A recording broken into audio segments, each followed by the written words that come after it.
In the sweltering heat of summer 1980, the town of Hartsfield, Mississippi, moved to its own slow rhythm.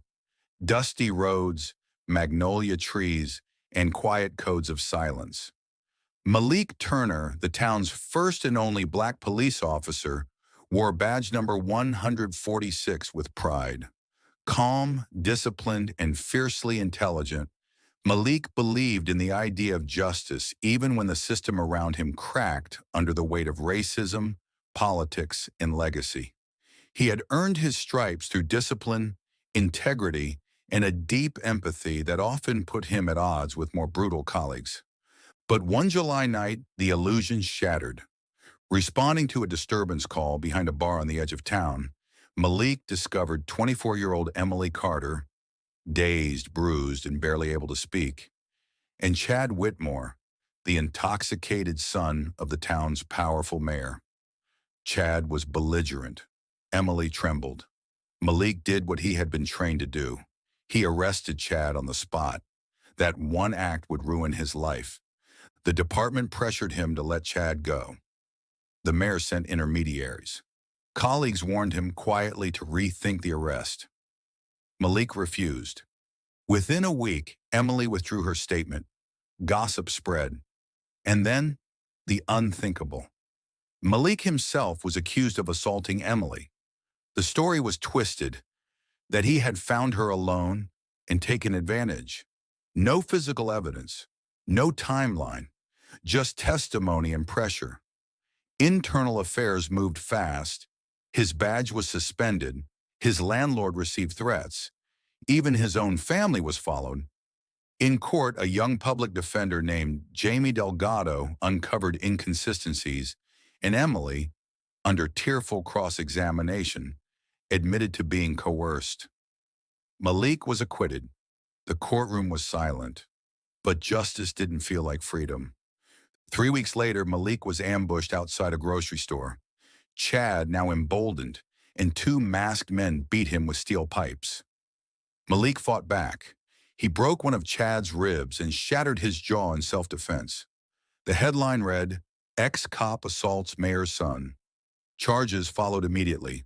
While awaiting trial in county jail, Malik was hit with another shock.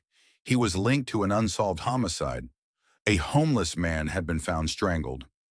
Malik's fingerprints were allegedly on the wallet found at the scene. Witnesses claimed he was seen nearby.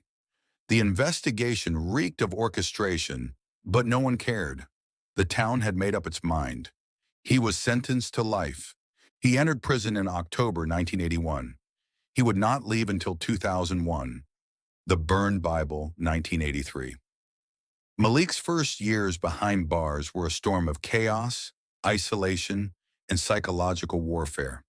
Assigned to C Block, a concrete crypt filled with tension and unspoken rules, he quickly became a target. Not because he was weak, but because he refused to play the game. He didn't join any prison gang, didn't beg guards for favors, and didn't respond to provocations with fists. That made him dangerous. He kept to himself, often seen reading from a tattered Bible and an even older Quran. His bunkmate, a wiry ex-preacher doing time for tax fraud, had given them to Malik on his first night, saying, "Whatever you do, don't let them take your peace." It became a routine: sunrise prayer, breakfast, reading, and survival. One night during a staged shakedown orchestrated by a white supremacist gang and tolerated by the guards, they ransacked Malik's cell. He returned from kitchen duty to find both books smoldering on the concrete floor, their pages blackened, curling, consumed. The message was clear: you don't belong here. You don't get to believe in anything. Malik stood still for a long time, watching the smoke rise. Other inmates watched him from the shadows, waiting for the explosion, but it didn't come. That night, he sat on his bunk, tore out blank pages from an old commissary ledger, and began writing down every passage he could remember, by heart, verse by verse, page by page, faith by faith. Within weeks, he'd rewritten parts of both holy texts from memory. Inmates began to notice. A young addict from D Block asked him to write a psalm for his dying mother. A Mexican gang member slid him a note that said, "Can you write me something about forgiveness?"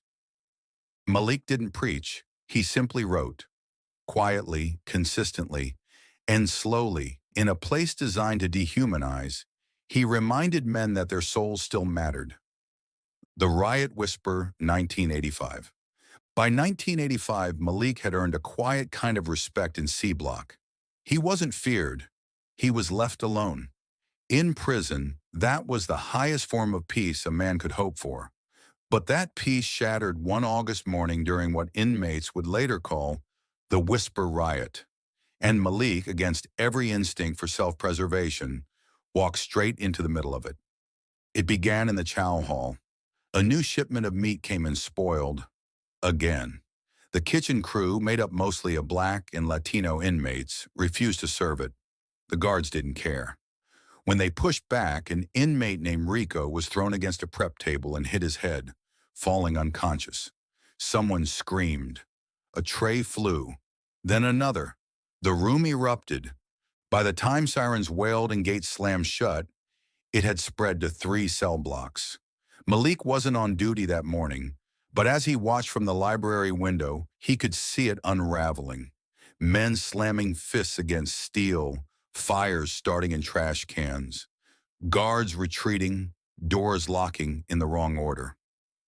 What Malik noticed, and no one else did, was that none of this was accidental. Someone was directing it, not loudly, quietly.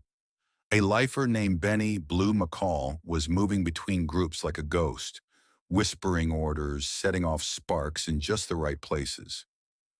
Blue had once been a militant. Now he was just angry. This wasn't about meat. It was about control. That night the prison went on full lockdown. Guards stormed cells.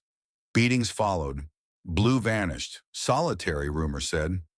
But not before he pulled Malik aside in the hallway and muttered, "You're the only one not playing checkers in here." 2 weeks later, the warden called Malik into his office. Said he'd heard rumors that Malik had prevented a second wave of violence by calming down the kitchen crew.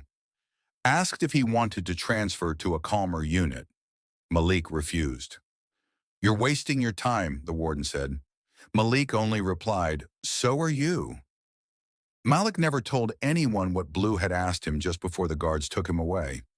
"If they come for me, make sure the young ones don't do something stupid. It's not worth dying in here over scraps." That winter, the kitchen crew started a reading circle. No one asked why Malik was there every evening. The Whisper Trial, 1986. The 3rd year of Malik's sentence brought him to a new prison with an unofficial nickname among inmates, the Mouth. It wasn't on any maps. It had no visitors, no media coverage, but everyone knew that once you went in, you rarely came out the same, if at all. Malik kept his head down, but trouble had a way of finding him, especially now that he'd started filing handwritten complaints about prison conditions and guard abuse. One afternoon, 2 guards escorted him to a room labeled disciplinary court. But there was no judge, no jury, only 3 men in uniforms behind a desk and a microphone that didn't seem plugged in. They told Malik he had violated Conduct Code 41B, something about inciting unrest, and that there would be an internal review. But there was no written report, no witnesses, and nothing Malik could refute. Just silence, until one man leaned forward and said, "We already know the outcome." The next week, Malik was sent to solitary for 17 days, without a charge or a written decision. While inside, he began to hear soft whispers through the vents at night. At first, he thought it was the wind, but the voices were deliberate. They spoke about names he hadn't heard in years. His partner from patrol duty, a girl he'd saved during a robbery, and even his mother's old address, things no one should know. On the 10th day, someone whispered, "You're not supposed to be here." On the 12th, they chose you. On the 17th, there was only silence. When Malik was finally let out, the guards wouldn't meet his gaze. He asked about the disciplinary hearing, but no one had a record of it. The warden told him no such process existed.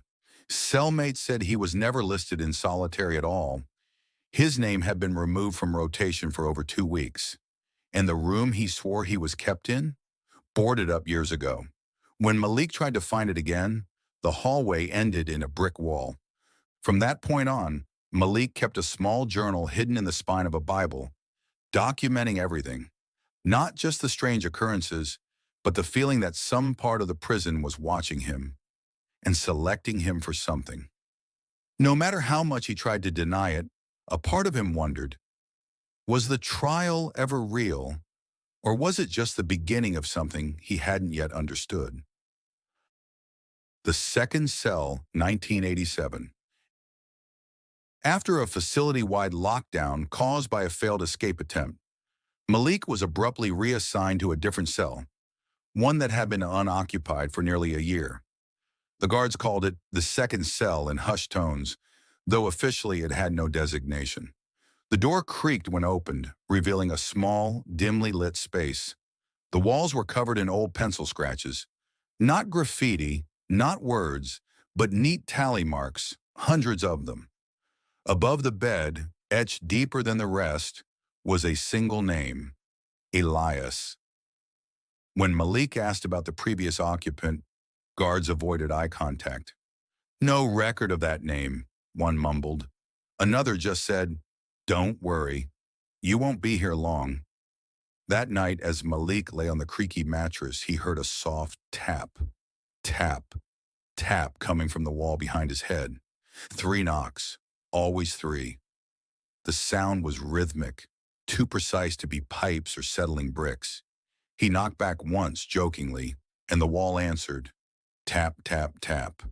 He didn't sleep that night. By the 3rd day, the tapping was accompanied by whispers, faint, unintelligible, but urgent. He tried to record the sounds on a contraband cassette player, but captured only silence. When he reported it, the warden shrugged. "That room's always been weird. You'll get used to it." On the 6th night, Malik found a folded note under his mattress. Yellowed, brittle, written in shaky cursive. He never left. The handwriting didn't match Malik's, and the mattress had just been changed the day before. The next day, a new inmate was moved in with Malik, a quiet man who claimed his last cellmate had disappeared midnight. When Malik asked if his name was Elias, the man froze, stared at him, and whispered, "That's what he asked me." After a month of sleepless nights, Malik was moved out. The next man assigned to that cell lasted 2 days before requesting solitary. No explanation, he just said, "There's something still inside the wall." The Man with No Eyes, 1988. Malik had been transferred to the northern wing of the prison, a colder, darker part of the facility reserved for problematic inmates. His cell faced the hallway directly, and across from him was a narrow window that belonged to the solitary confinement unit. It was said no inmate ever came back the same after being put in there. Most refused to talk about what happened inside, but Malik couldn't ignore what he kept seeing. Every night at exactly 3:17 a.m., a figure would appear in the window, not moving, not pacing, just standing. A man, thin, pale, with a shaved head, and something off about his face. Malik didn't notice at first, but then one night, under the flicker of hallway lights, he realized the man had no eyes, just smooth, blank skin where they should have been. He wasn't staring. He was simply there. Malik told a guard, the response, "That wing's empty, has been for months." When Malik insisted, the guard reluctantly checked. The solitary unit was locked from the outside. No one inside. No sign of life. But that night the man appeared again, and this time he turned his head as if acknowledging Malik. Whispers started to spread among other inmates. Some claimed to have seen him during their brief stints in the hole. Others swore they woke up with bruises after seeing him, marks on their wrists like they'd been grabbed. One inmate attempted to carve his own eyes out after spending 3 days in that wing. When asked why, he only muttered, "He told me I don't deserve to see anymore." One morning, Malik found a small scrap of paper slipped under his door. It read, "You're starting to see too much."